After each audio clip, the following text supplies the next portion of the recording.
قاتل پرچمدار جدید سامسونگ یعنی گلکسی S23 FE بالاخره معرفی شد.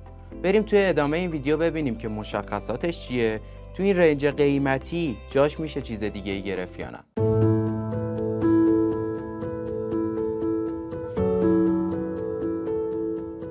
بالاخره بعد از کلی وقفه از سری S21 FE پریشب S23 FE رو سامسونگ دادش بیرون.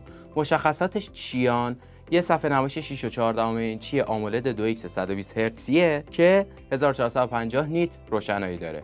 فریم دوریش فلزیه یعنی آلومینیومیه، گلس رو و گلس پشت از گوریلا گلس 5 پشتیبانی میکنن برای محافظتشون. پردازنده چیه؟ اگزینوس 2204 نانومتری رو برای نسخه جهانی داده.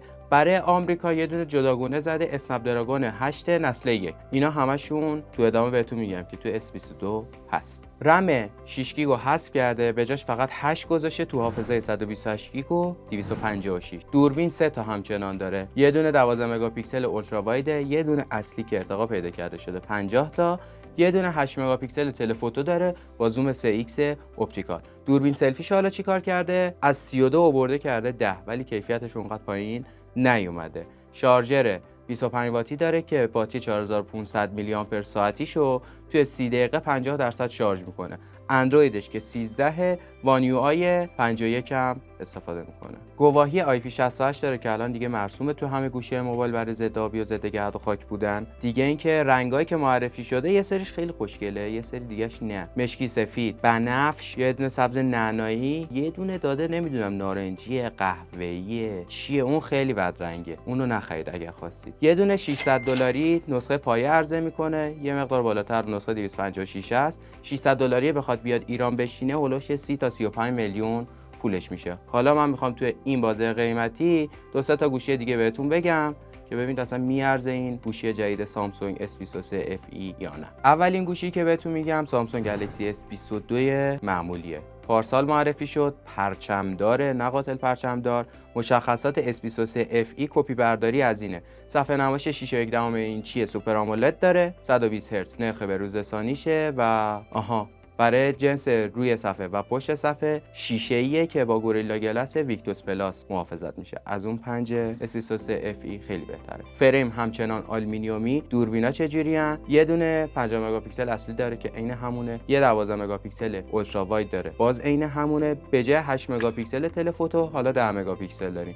دوربین سلفی ها همونن، باتری ضعیف‌تره 3700 میلی آمپر ساعته که خیلی فرقی نمیکنه. البته چرا خیلی فرق میکنه، 3700ش ضعیف‌تر از 4500 اونه. تو بازدهی هم که میخواد بده بهتون خیلی فرقی نداره. چرا؟ چون که پردازنده هاشون اگزینوس 2200 سامسونگ یا اسنپ دراگون نسل 8 سری 1.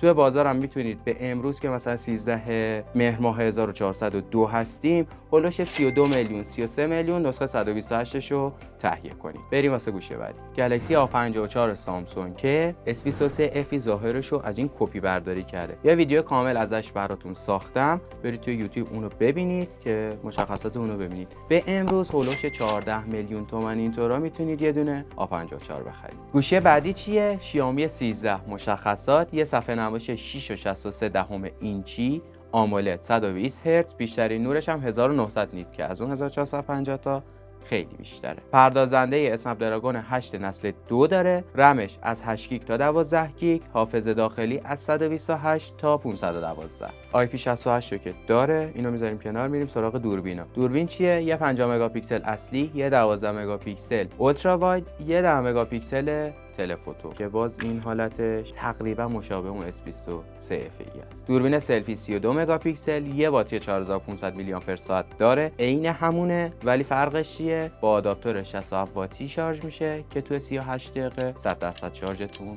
انجام شده. قیمت این حالا چنده؟ 256 گیگش امروز تو بازار هولوش 345 تا اینا. حالا شما به من بگین که S23 FE ارزش داره بخریم یا نه؟ با 600 دلاری که نسخه پایشه. از اون ور اگر چیز دیگه ای فکر میکنید بهتره تو کامنت ها بهم بگید. خیلی بهمون حال دادین که تا انتهای ویدیو با همون همراه بودین. ممنون میشم اگر ما رو با لایک و سیو و شیر و کامنت و زنگوله و سابسکرایب و چقدر چیز میز میخوام اینا حمایت کنید. خلاصه دمتون گرم، خیلی مخلصی.